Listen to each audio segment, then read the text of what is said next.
Bismillahirrahmanirrahim. Assalamualaikum warahmatullahi wabarakatuh. Jumat kalau pakai jas sudah kayak pengen menikah ya.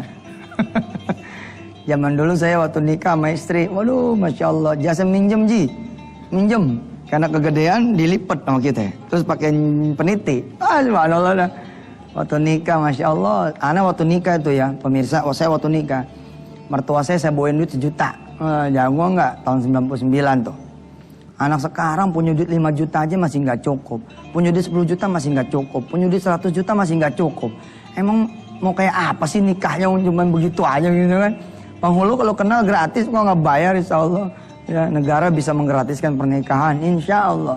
Nah, anak dulu tahun 99 nikah bawa duit 1 juta tuh. Anak bawain mertua 1 juta, cakep nggak tuh? Hah? Nggak mikirin gedung dah tuh, nggak mikirin gedung, nggak mikirin apa. Nah menariknya, alhamdulillah istri saya masih nemenin saya di hari ketiga ini. Belum pulang dia di studio. Saya bawain 1 juta tuh sama mertua. Ingat bener saya, habis nganterin duit tuh ke mertua pemirsa. Kan saya keluar kamar beliau kan. Ingat saya, ya Allah iya kenapa dikasih semua ya? Saya kan nggak megang duit juga gitu. Saya balik lagi tuh ke mertua. Saya bilang, Mak, apaan? Boleh diminta lagi nggak duitnya? Minta gimana? Saya nggak megang duit. Bagi 2 dah, gope-gope. Mantap malah. Apa kata mertua saya? Belum jadi mantu, kasih duit diminta lagi kan. Subhanallah dah. Mertua saya yang lagi nonton, yang lagi melihat, lagi belajar. Assalamualaikum, mudah-mudahan doanya ibu terus menerus menaungi rumah tangga saya sebagai mantu. Dan insya Allah mudah-mudahan rumah tangga kami senantiasa dikaruniai kelapangan, kemudahan, dan kelanggengan. Amin ya Allah rabbal alamin. Pemirsa, kita terusin ngajinya surah An-Nisa, masuk sekarang ayat 93 ya. 94 baik. A'udzu billahi minasy syaithanir rajim. يا أيها الذين آمنوا إذا ضربتم في سبيل الله فتبينوا ولا تقولوا لمن ألقى إليكم السلام لست مؤمنا تبتغون عرض الحياة الدنيا فعند الله مغانم كثيرة كذلك كنتم من قبل فمن الله عليكم فتبينوا إن الله كان بما تعملون خبيرا لا يستوي القاعدون من المؤمنين غير أولي الضرر والمجاهدون في سبيل الله بأموالهم وأنفسهم فضل الله المجاهدين بأموالهم وأنفسهم على القاعدين درجة وكلا وعد الله الحسنى وفضل الله المجاهدين على القاعدين أجرا عظيما درجات منه ومغفرة ورحمة وكان الله غفورا رحيما Shadaqallahul azim. Lihat pemirsa, betapa hebat sekali ayat-ayat suci Allah ini. Bahkan ayat-ayat suci ya yang sudah dianggap sebelah mata oleh para penganut konstitusi kita ini, perumus konstitusi, perumus perundang-undangan, sehingga mereka lebih nyaman memakai KUHP daripada memakai Quran. Lihat bahkan Islam, Al-Quran mengatur ya the law of war, undang-undang peperangan. Gila, kitab suci mana coba yang kemudian mengatur tentang peperangan? Bahkan kalau Indonesia memakai Quran, maka dia akan ribatil khil, dia akan istidadi fil war ya, dalam perang itu. Dia akan prepare in war. Persiapan. Ini Ali Imran ayat-ayat terakhir misalkan, kalau kita pakai sebagai asas negeri ini, nggak bakalan kita alutistanya ini payah gitu. Kita punya laut misalkan, ya itu udah rahasia umum lah. Kita berdoa mudah-mudahan tentara kita, negara kita konsentrasi juga di alutista, konsentrasi di pertahanan kita. Laut yang segini gedenya, Masya Allah, gede betul. Asli gede. Saya keliling UEA ya. UAE, kalau di sana namanya UAE, kita UEA, Uni Emirat Arab. Itu satu pulau doang, bos. Isinya 7 negara. Ada Dubai, ada Abu Dhabi, ada Sharjah, macam-macam tuh. 7 negara, satu pulau. Lah kita beribu-ribu pulau, satu negara. Namanya apa? Indonesia. Ustadz nggak pakai iya Indonesia. Indonesia. Lah tentara ya kita hanya memiliki 150 kapal laut. Lah coba nih kan kayak bercanda. Ada pencurian di tengah laut. Berita masuk. Apa kata tentara kita nih, sahabat-sahabat kita? Pastiin dulu dah, bener nggak itu nyolong? Pastiin dulu bener nggak itu pencurian? Ini nanya nih, kok mastiin dulu? Iya, ntar kita udah pergi-pergi nggak tahu enggak. Ini kan ngabis-ngabisin solar. Kenapa? Udah sama perahunya kita kurang, anggarannya pun terbatas. Nah, Quran kemudian mengatur untuk betul-betul memaksimalkan kita punya sumber daya alam, manpower manusia untuk kemudian urusan yang bahkan penting, yakni menjaga negara. Maka jika kemudian ada gubernur-gubernur di Indonesia, bahkan ada yang masih judulnya calon, mengatakan bahwa ya lebih baik kita taat kepada konstitusi, ayat konstitusi daripada pada ayat suci, saya pikir ini sesuatu yang gegabah gitu. Hukum negara dengan hukum Quran tidak bisa dipisahkan, karena Al-Quran juga mengatur tentang negara, dan negara tidak boleh juga keluar dari koridor Al-Quran. Masya Allah. Ini penting ya. Bahkan nanti setelah segmen ini saya sedikit cerita sebelum bicara tentang yang kemarin tuh masalah dream. Ini yang Masya Allah nih, yang pemirsa, di antara pemirsa mungkin ada yang Masya Allah ya tidak bisa mengikuti karena keterbatasan, dan barangkali saya minta maaf. Tapi ini masih inline. Kita masih bercerita kok tentang Rasulullah yang bertanya kepada Jibril, ya Jibril, bagaimana nasib umatku nanti sepeninggal diriku? Lalu kemudian Jibril bilang bahwa umatmu akan selamat bila mana mereka memegang kitabullah. Nah, saya ingin sedikit memperkenalkan kitabullah ini kepada saudara, bahwa the complete system ya, dari satu bangsa, satu negara ya, tidak ada yang kemudian mengalahkan Al-Quran. Semuanya komplit di Al-Quranul Karim. Baik, silakan lewat dulu.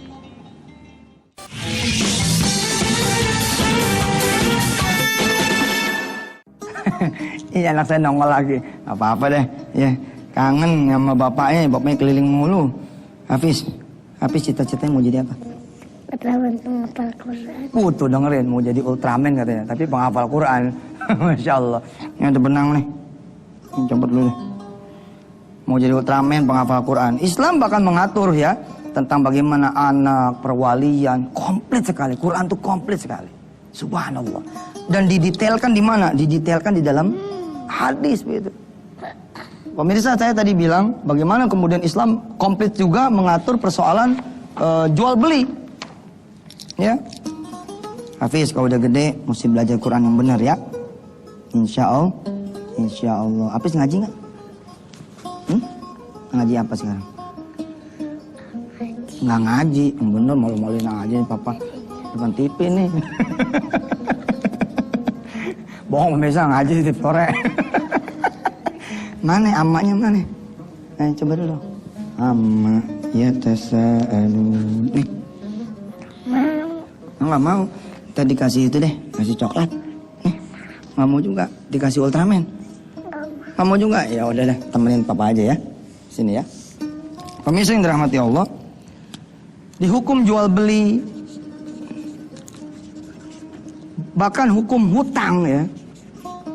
Hukum hutang ini komplit sekali. Allah Subhanahu wa taala kemudian memberitahukan kepada kita semua. Ini anak saya jadi jongkok di sini. Pis mau nemenin papa. Benar? Nggak ada bangku ya? Ya udah sini dah. Ya Pis duduk sini. Duduk aja. Duduk sini ya. Oh. Insyaallah ini anak saking kangennya dia ngikutin kita. Sini kursinya. Nah, ini Pis, duduk Pis. Yuk. Nih, yuk. Ya main sini ya. Ada ayat 284 surah Al-Baqarah pemirsa. Ya ayyuhalladzina amanu idza tadayantum bidainin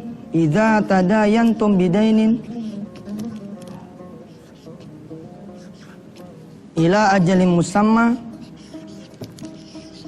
faktubu. Allah dan Rasulnya memberi kemudian arahan kepada kita, ya kalau kalian mengadakan satu perjanjian hutang, hendaknya dicatat. Dan rentetan satu ayat ini dan ayat 285-nya, Masya Allah, betul-betul mengatur tentang rules of utang. Sampai di 285 Allah mengatakan, wa in kuntum ala safarin walam tajidu katiban farihanum mafruḍah. Kalau nggak ada saksi di antara kalian yang berhutang, farihanum mafruḍah, ya, kalian mengangkatlah satu orang saksi, ya, nggak bisa juga tidak bisa mengangkat kemudian saksi dua orang laki-laki, ya. Ini syahidaini min rijalikum, apa Allah bilang, kalau tidak ada saksi maka berikanlah namanya jaminan, farihanum mafruḍah. Tapi kalau jaminan pun tidak ada, fa in amina ba'dukum ba'dha falyu'addil amanah. Falyu'addil ladzi tumina amanatah wal yattaqillaha rabbah. Ketika dua orang berkongsi, Allah bilang, saling percayalah kalian semua. Kalau tidak ada jaminan, tidak ada saksi, lalu Allah bilang, aku yang ada di tengah-tengah mereka. Kalau sudah tidak ada lagi nih sesuatu yang menyangkut hukum, ya, di dunia ini, lalu Allah yang mengabdikan dirinya, mewakafkan dirinya untuk kita. Wal yattaqillaha rabbah wa la taktumus syahadah wa may yaktumha fa innahu athimun qalbah. Fa innahu athimun qalbuh wallahu bima ta'maluna alim. Subhanallah, begitu komplit. Jadi pemirsa harus berjuang, ya, mengatasi sekularisme dan liberalisme, tapi dengan tarbiyah seperti ini gitu loh. Ini tarbiyah, kita ajarin Quran tuh sempurna, ASI sempurna. Kemarin kita bicara mimpi, oke? Kita pun sepakat, insya Allah, if you believe you can achieve your dream, if you believe you can get your dream. Tapi orang-orang sana mengatakan there is no limit in your dream. Nggak ada tuh batasan di mimpi Anda. Anda ingat ketika kecil, when you were in childhood, Anda nggak ada tuh batasannya. Nggak bisa tuh anak miskin lalu bilang, kamu ini anak miskin, nggak boleh cita-cita, I wanna be rich, saya pengen kaya. Nggak boleh, bapak lu miskin, nggak bisa. Semua anak-anak tuh bebas aja gitu ngomong. No matter your father, ya, who is your father, who is your mom, who is your family, nggak peduli gitu loh. Anda ketika kecil boleh mimpi apa saja. I'm gonna be astronaut, I'm gonna be kemudian pilot dan seterusnya. Nggak ada batasannya. Lalu kenapa kata mereka ya, the power of dream bilang, kenapa ketika Anda sudah dewasa, ketika Anda sudah gede, lalu banyak sekali batasan-batasan itu. Sayangnya kemudian jadi kebablasan. Batasan itu pun dianggap bahwa Quran dan hadis, agama termasuknya adalah sesuatu yang membatasi Anda. Padahal harusnya justru dengan agama bertambah-tambahlah power Anda. Sebentar ya, kita terusin setelah yang satu ini. Sambil saya ngasuh anak saya sebentar. Silakan.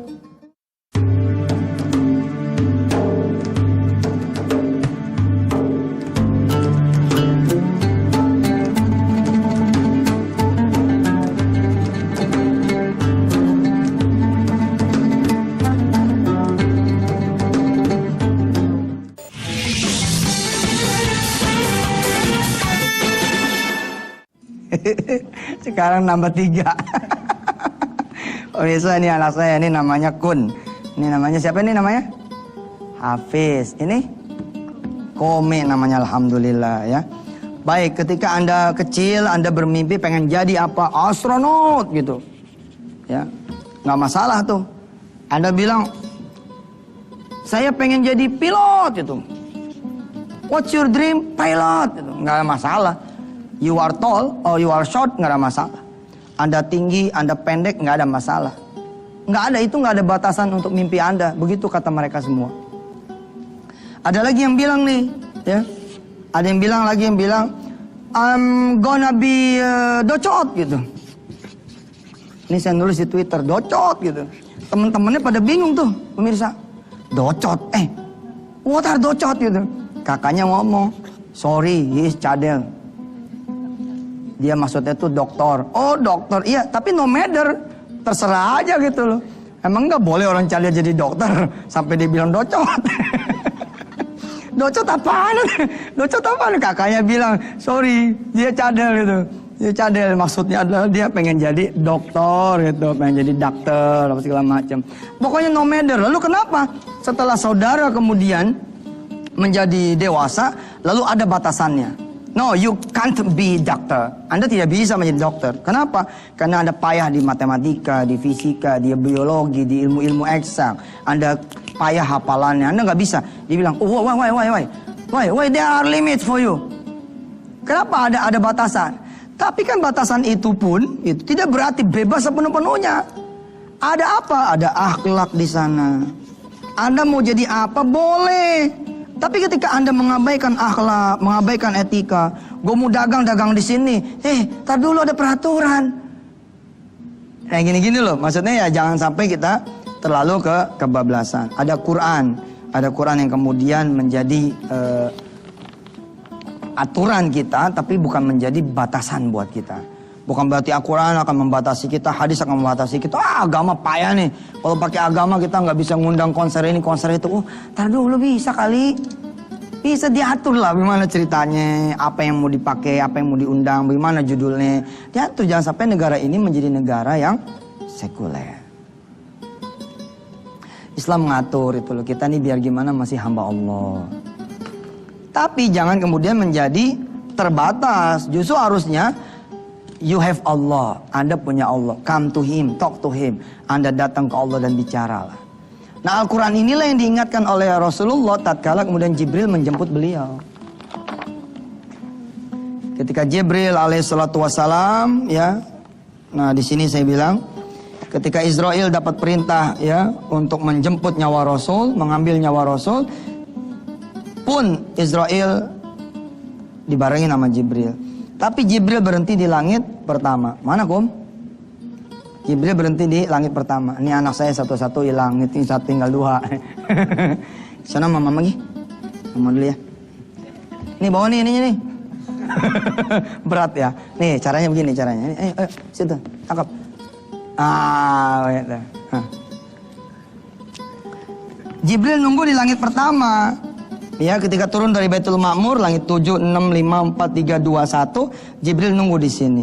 Lalu Muhammad sallallahu alaihi bertanya kepada Israel, "Aina Jibril? Di mana Jibril?" Lalu diberitahulah oleh Israel, Jibril ada di langit pertama. Panggil dia. Panggil Jibril, saya kangen sama Jibril. Tapi benarkah Rasulullah kangen sama Jibril doangan? Ternyata enggak. Rasulullah Sallallahu Alaihi Wasallam menanya sama Jibril, wahai Jibril, aku ini udah mau mati, aku udah mau meninggal, aku udah mau wafat. Ada Israel yang akan mencabut nyawaku atas izin Allah. Tapi aku pengen tahu dulu, bagaimana nasib umatku sepeninggal diriku. Lalu Jibril bilang, saya tidak diberikan hak untuk menjawab pertanyaan engkau wahai Rasulullah. Izinkan aku bertanya dulu kepada Allah. Naik lagi nih berdua malaikat ke Allah Subhanahu Wa Taala punya arsy. Lalu kemudian turun dan menyampaikan, Rasulullah tenang aja. Umatmu tidak akan kenapa-napa. Sampai kemudian apa? Sampai kemudian mereka itu betul-betul memegang kitabullah dan sunnahnya Rasulullah. In tamassaktum bihima lan tadillu abada. Tidak akan sesat. Lah, begitu pentingnya warisan Rasulullah berupa Quran dan hadis.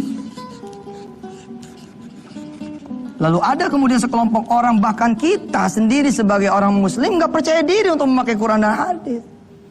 Dilala cara-caranya juga mungkin ada yang kurang santun, ada yang dengan berwajah berbeda, tidak berwajah senyum, sebagian. Sehingga membuat penolakan itu luar biasa, luar biasa. Pemirsa yang dirahmati Allah, nih penjelasan saya singkat, ya. Nanti kita akan teruskan di hari Senin, ya. Kelanjutan dari kisah, ya. Bagaimana kemudian, kok urusannya apa dengan jaminan? Judul kita kan tentang jaminan. Ini dia nih. Jaminan hidup kita bakalan enak kalau benar-benar kita megang Quran, megang hadis. Dan kita jangan pengen selamat di dunia ini bos saja, tapi juga harus selamat nanti di hari akhir. Dunia ini bukan tempat kita. Dunia ini tempat sementara kita. Tempat kita nanti dua pilihannya. Al-jannah amin nar. Al-jannah amin nar. Surga ataukah neraka. Tempat saudara di mana? Tentukan dari sekarang. Pemirsa, yuk kita berdoa buat yang sakit. Berdoa buat yang punya utang, buat yang belum berjodoh, buat yang belum punya anak turunan, buat yang belum punya rumah, buat yang kreditannya masih banyak, masih panjang jalannya, buat yang belum bekerja, buat yang pengen modal, buat yang pengen usaha, buat yang sedang bekerja, sedang usaha, ya, buat negeri ini, buat seluruh bangsanya, buat sumber daya alamnya. Mudah-mudahan kita berdoa dengan baca surah Al-Fatihah, semua ditolong Allah Subhanahu wa taala. Al-Fatihah. Alhamdulillah. Rahmanir-Rahim. Maliki yaumiddin. Iyyaka na'budu wa iyyaka nasta'in. Ihdinas siratal mustaqim, siratal ladzina an'amta 'alaihim ghairil maghdubi 'alaihim waladdallin. Amin. Terima kasih pemirsa, sampai ketemu lagi di hari Senin besok. Wassalamualaikum warahmatullahi wabarakatuh.